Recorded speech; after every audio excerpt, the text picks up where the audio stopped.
Boa tarde, investidores.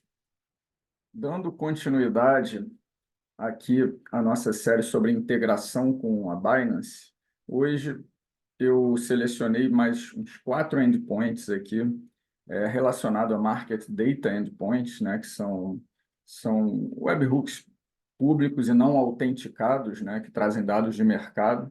Portanto, eles são mais simples e a gente vai implementar eles aqui. Eu acho que com isso é, meio que esgota, porque você pega o feeling, né? Você passa a entender como que funciona a documentação e essa implementação ela é um pouco repetitiva, né?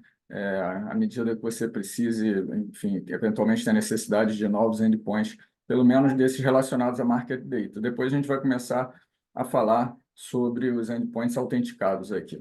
Então, deixa eu compartilhar aqui com vocês. Bom, que a gente vai ver hoje aqui, a gente já no primeiro vídeo a gente mostrou uma consulta de preço, né? E hoje nós vamos ver candlesticks e alguns webhooks aqui relacionados à análise de sentimento, que são o Open Interest, o Long Short Ratio e o Top Trader Long Short Ratio Positions, tá?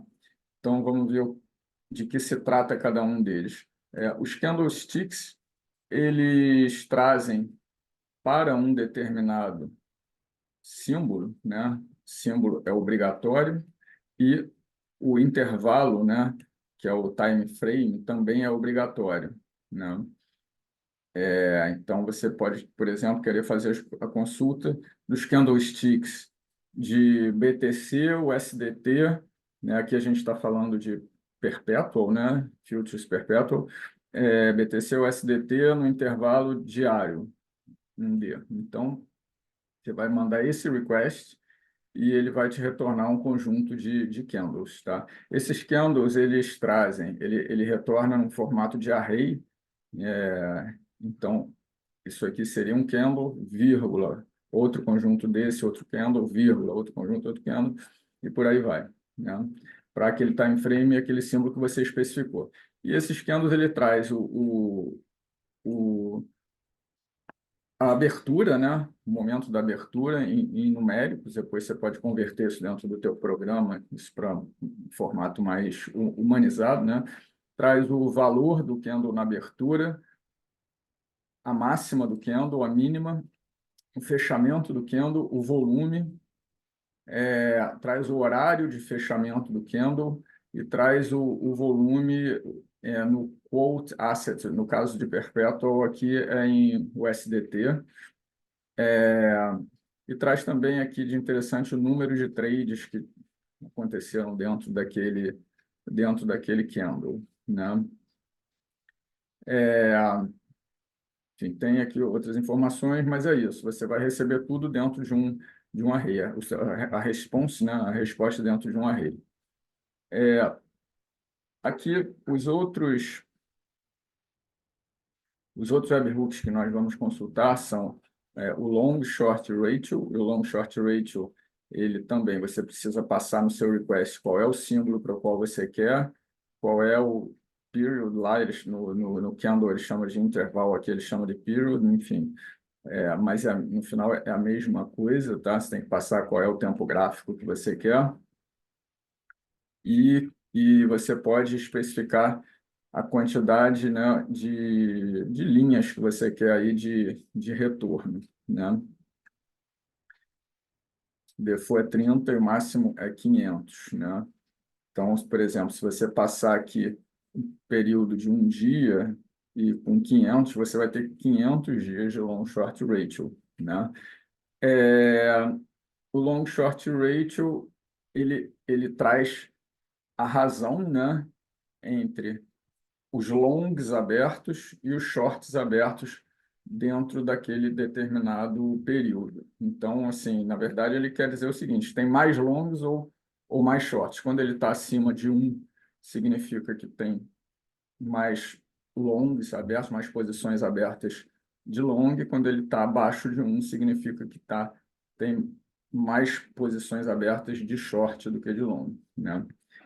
Esse top trader long short ratio é exatamente a mesma coisa, só que muda basicamente só que o webhook, né?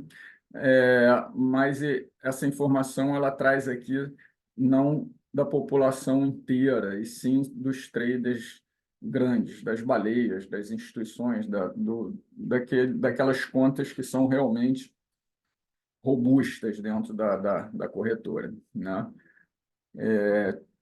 Tipicamente, eles não andam muito juntos, tá?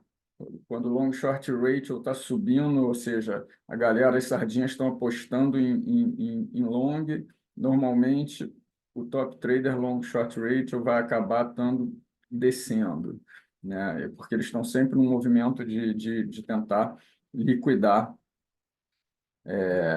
o grosso da população, né? E tem aqui também o Open Interest. O Open Interest significam todas as posições abertas num determinado momento. Isso é diferente de volume, né? O volume é todo o volume que foi tradeado, né? Que foi negociado dentro de um determinado candle. E o Open Interest são todas as posições que estavam abertas ou que estão abertas dentro de um determinado candle, né? E não que já fecharam, né? Que ainda estão abertos. Então, são esses os webhooks que nós vamos ver. Bom, vamos aqui ao... Eu estou aqui no meu projetinho, né? Tenho aqui a minha pasta Projetos e a pasta Academy. Esse projeto está extremamente simples. Nós já vimos que ele tem um index um... Ele tem um index aqui, né? Recapitulando aqui, ele define uma classe aqui Express, porque esse nosso projetinho ele também é um servidor, né? Ele expõe uma porta em que ele fica escutando, que essa porta é 3000, e para que clientes possam fazer uma requisição para a nossa aplicação, né? Na verdade, essa nossa aplicação, ela no momento, ela é um hub. Ela recebe requisições de fora e ela vai lá na Binance, faz a requisição e devolve exatamente a mesma coisa, sem nenhum tipo de tratamento até esse ponto, né? Então, ele define aqui a aplicação utilizando o Express, ele define a porta em que ela vai escutar, ela escuta aqui nesse app.listen, né? E, é, e ele recebe as requisições do cliente, né? E esse cliente pode ser um, um, uma aplicação em React, em Angular, enfim, uma aplicação no web, pode ser uma aplicação mobile, pode ser também um aplicativo cliente desenhado para funcionar uma interface cliente genérica, como Postman, por exemplo, que a gente vai usar aqui para testar. A gente tinha definido aqui um Hello World, né? Se você chamasse localhost /hello, ele te respondia hello from Aper Academy. E no vídeo anterior nós já havíamos feito aqui a consulta de preço, né? Eu preferi agora já colocar tudo pronto, assim, por uma questão de agilidade, para não ter que ficar digitando tudo aqui durante o vídeo, mas a gente vai passar por cada ponto, né? Então, aqui a gente vai implementar a consulta de candles, de candlesticks e as consultas de análise de sentimento. Vamos aqui primeiro aqui no Binance Futures. No Binance Futures, eu tenho aqui uma classe Axios, que a gente instalou com npm install Axios, né? Eu defino a URL da Binance, né? O URL base da Binance, das consultas na Binance, e todas as consultas na API, elas são feitas com URL base mais um complemento relativo àquele webhook específico. Então, aqui está a nossa consulta de preço que havíamos feito, e aqui vamos para uma consulta de candlesticks. consulta de candlesticks, como nós vimos no documento, ela recebe como parâmetro o símbolo, o, o intervalo e o limite, né?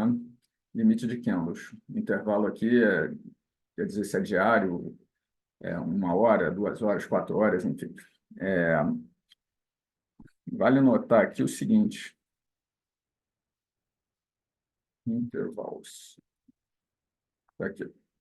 No documento, a Binance especifica quais são os intervalos válidos, tá? E eles têm que respeitar, inclusive, eles são, case sensitive, você não pode mandar 15M em maiúsculo, tá? Tem que ser 15M em minúsculo, se você quer, por exemplo, 15 minutos, tá? É,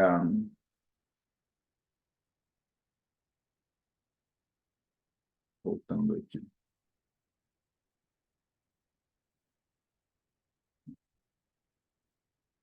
Market Data Endpoints.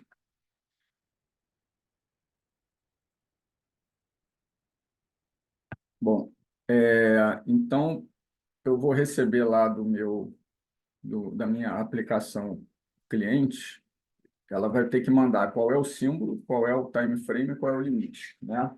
Então, a primeira coisa que eu faço aqui é criar vou criar um objeto, parâmetro, que eu vou ter que enviar esse objeto na minha requisição aqui no Axios, tá? É, então, esse parâmetro ele tem símbolo e tem o intervalo, que são obrigatórios, tá? Esses aí a gente sabe que vai receber porque eles são obrigatórios. Quando eu escrevo só símbolo assim, isso significa isso, ó, symbol. É a mesma coisa que se eu escrever assim, a minha propriedade símbolo desse objeto parâmetro, ela recebe o símbolo esse que está vindo para dentro da função. Quando é o mesmo nome exatamente, no Node a gente não precisa escrever. E aqui, nesse outro exemplo, eu estou tendo a propriedade intervalo recebendo o que eu chamei aqui nesse parâmetro aqui de cima como time frame. Tá? O limite, como ele pode vir ou não, porque ele não é obrigatório, eu estou fazendo um tratamentozinho específico aqui para ele. Se não vier limite, o parâmetro ponto propriedade limite recebe 10. Eu estou definindo como 10 o meu default se não vier nada. 10 candles, né? É, se não, o limite vai trazer não, o valor do limite em numérico. E aí eu crio uma variável resposta para receber a chamada, para receber o retorno dessa chamada aqui. Axios, que é a nossa biblioteca, né, de requisição HTTP, chamando o método GET, por quê? Porque a Binance define que a Binance está definindo aqui que é GET, né? Está dizendo que é GET, e passo como parâmetro para o GET a exchange URL, que é fato.binance.com, barra o complemento específico dessa URL aqui de consulta do candlestick, né? E o segundo parâmetro que tem aqui é o meu objeto parâmetros que eu criei, que ele está populado aqui com o símbolo, o intervalo e o limite, tá? O retorno disso vai ser colocado nessa variável response, né? E eu devolvo o response.data, né? São os dados da resposta. Nota que aqui eu fiz essa chamada de forma assíncrona, né? Então, eu estou trabalhando aqui com uma promise async await. Isso é por quê? Porque a gente está fazendo uma chamada de URL, né? Uma chamada na rede. Então, tudo que são... A gente já falou sobre isso aqui, mas quando você tem cálculos matemáticos, por exemplo, eles são feitos de uma maneira sequencial dentro da aplicação, não tem problema. Mas quando você tem alguma chamada a recurso externo que é muito lento do ponto de vista computacional, né, uma chamada a um,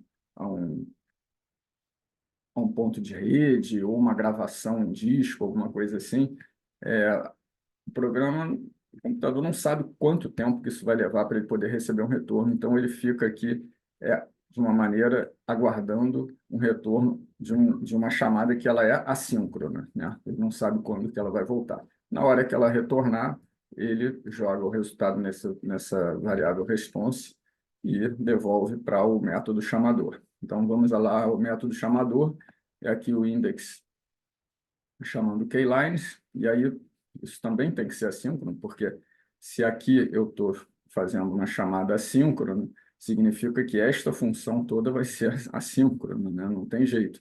Ela também vai demorar para jogar o retorno para cima, né? Então, aqui eu também estou fazendo await, a minha função aqui do CTR Binance Futuros, que está definido aqui em cima. CTR Binance Futuros é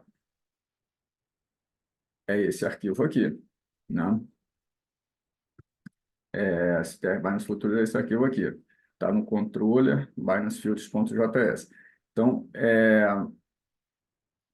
acho que a gente pode matar aqui hello world, não tem mais sentido. É, então, eu faço aqui uma chamada para o Binance Futures, passando como parâmetro que aqui eu estou recebendo uma requisição vinda de alguma outra aplicação via HTTP, né? É para isso que serve o Express, para expor, né, um webhook. Eu estou expondo um webhook e eu estou dando o mesmo nome do webhook da Binance para ficar simples, né? Keylines, eu estou expondo esse webhook e recebendo uma chamada para esse webhook vai vir como uma requisição e aqui é uma request.query, né? Rec.query. Eu jogo numa variável, estou jogando aqui query.symbol, query.intervalo e query.limit na chamada para o método keylines que está aqui, né? É, e, e é isso. O retorno eu devolvo, né, via HTTP, response.status.200.send, o resultado, envio o resultado de volta para o chamador. Vamos ver isso aqui. Está aqui o keylines, né? Vamos fazer aqui, ó. Eu estou chamando aqui localhost, porque falta botar para rodar, né? Academy, npm, start. Agora, a minha aplicação está aqui escutando, né, no localhost 3000. Então, eu vou fazer uma requisição aqui para o localhost 3000 barra keylines, que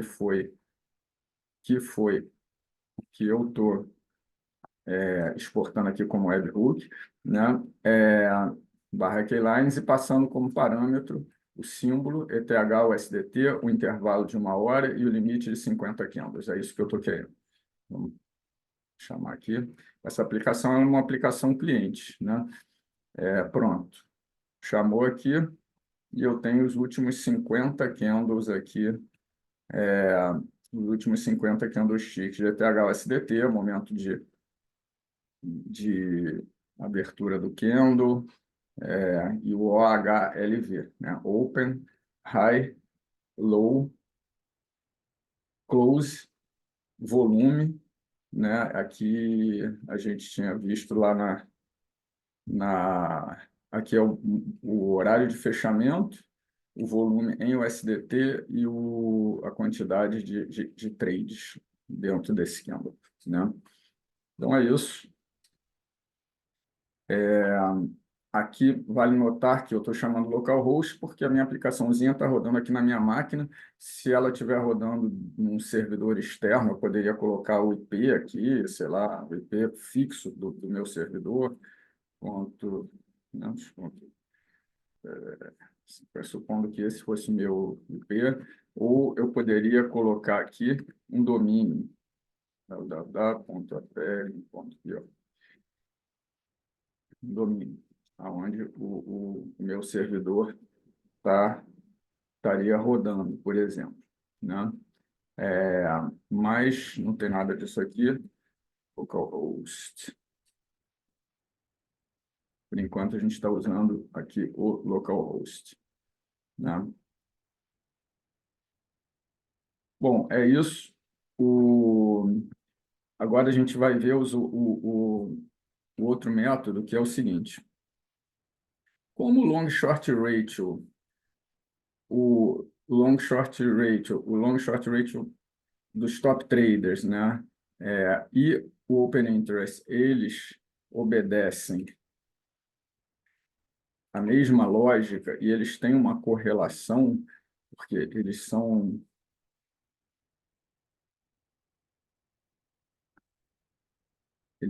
webhooks relacionados à análise de sentimento, né? Desculpa, esse Open Interest estatísticas aqui. Todos eles pedem um símbolo, pedem um período e pedem um limite, tá? E eles têm uma correlação também, que eles são relacionados ao sentimento do mercado, né?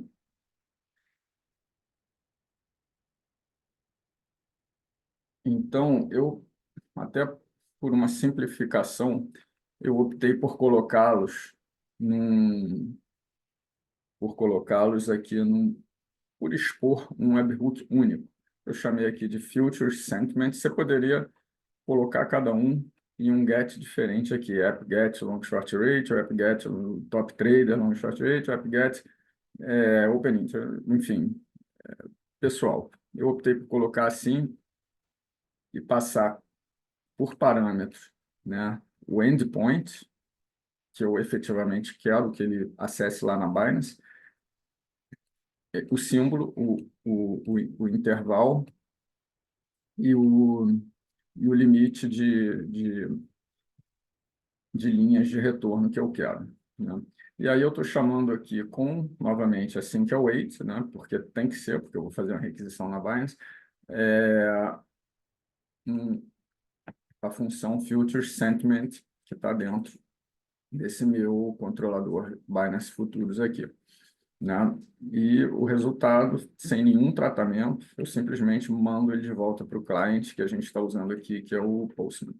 Então, chegando agora nesse cara aqui, Future Sentiment, Future Sentiment é uma função que está sendo exportada também, né? Por causa desse export, é que a gente consegue acessar ela daqui desse outro arquivo. E eu estou recebendo como parâmetro o endpoint, o símbolo, o time frame e o limite, né? Então, o meu parâmetro, eu tenho certeza que ele vem com o símbolo e ele vem com o período. Então, eu já coloco isso aqui, né? E, mais uma vez, o limite não é obrigatório, então eu faço aquele mesmo tratamento que foi feito lá no Keylines, né? A diferença é que aqui eu uso um template string e ele acessa a base da URL, fato.binance.com/filters/data, porque a gente pode ver aqui que é isso, tá? /filters/data aqui, barra, aqui é o Open Interest East, né? Aqui é outro webhook, e aqui é um terceiro webhook. Então, aqueles valores lá dos webhooks são o que tem que ser passado aqui no endpoint, né? Se não for passado o valor correto, ele vai dar um erro, né? E aí, beleza, ele cria uma variável de response, de retorno, e chama a biblioteca Axios aqui, minha classe Axios foi criada com assim que é o await, né? Get a URL que foi criada aqui e os parâmetros, né? O meu objeto parâmetros que foi criado aqui em cima e aguardo o retorno. O retorno ele devolve aqui para o index, que devolve para a aplicação cliente chamadora, né? Então vamos lá.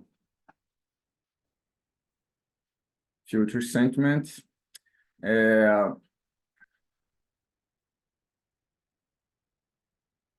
Vamos chamar aqui o seguinte. Eu quero chamar vou mudar aqui direto também. Pode ser aqui também direto. Eu quero chamar BTC, o SDT, intervalo de 1 hora, limite 50 linhas. E eu quero chamar o endpoint long short ratio. Vamos pegar aqui. É isso aqui.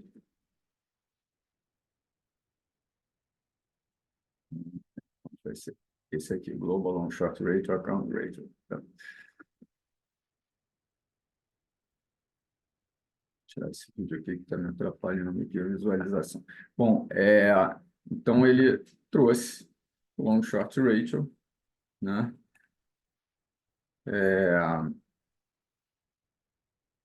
O símbolo, quanto que tem aberto de long account, que é 0,51 dos trades, né? 0,51 das posições abertas, short account, que é 0,48 das posições abertas, portanto, o long short ratio está ligeiramente acima de 1, né?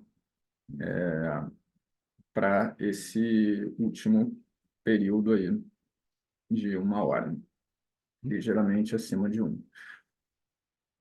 Vamos fazer mais um testezinho aqui. O top trader long short ratio é a mesma coisa, tá? As informações que vêm são as mesmas, então a gente não precisa fazer ele. Vamos aqui botar a informação aqui do Open Interest.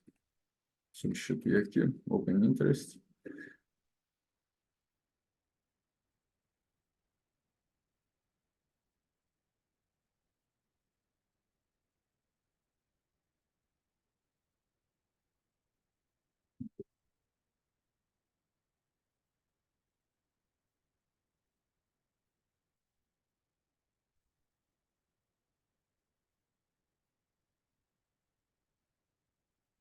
Ah, porra, digitei aqui no lugar errado. Future Sampling. Open Interest, tá.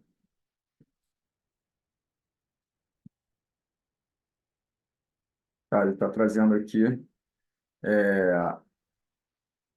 quais são as informações que ele traz, qual é o par, né? No caso aqui, BTC USDT, que foi o que eu pedi, é a soma do Open Interest, no caso aqui, está em valor em BTC. Se eu tivesse pedido para o ETH, o SDT, esse valor estaria em ETH, se fosse o Link, o SDT estaria em Link, e essa outra propriedade aqui traz o valor no quote asset, no caso em USDT, né? Sempre que a gente fala BTC ou USDT, o base asset é o BTC e o quote asset é o USDT, tá? E, enfim, e assim sucessivamente. DOT, sei lá, um par, por exemplo, DOT BTC, o base asset é DOT e o quote asset é BTC, né? Então, aqui no caso é o valor em USDT. É isso, pessoal.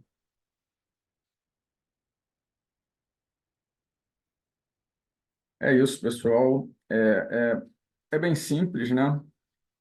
É, não tem, enfim, você tendo algum conhecimento aí de Node.js, é uma consulta simples, direta. O importante é pegar o feeling do documento de integração da Binance, né? Em próximas oportunidades, nós vamos tentar partir para os endpoints autenticados, né? Que é como você consegue fazer uma consulta de saldo, né? Colocar uma ordem no order book, coisas dessa natureza, ok? Abraços.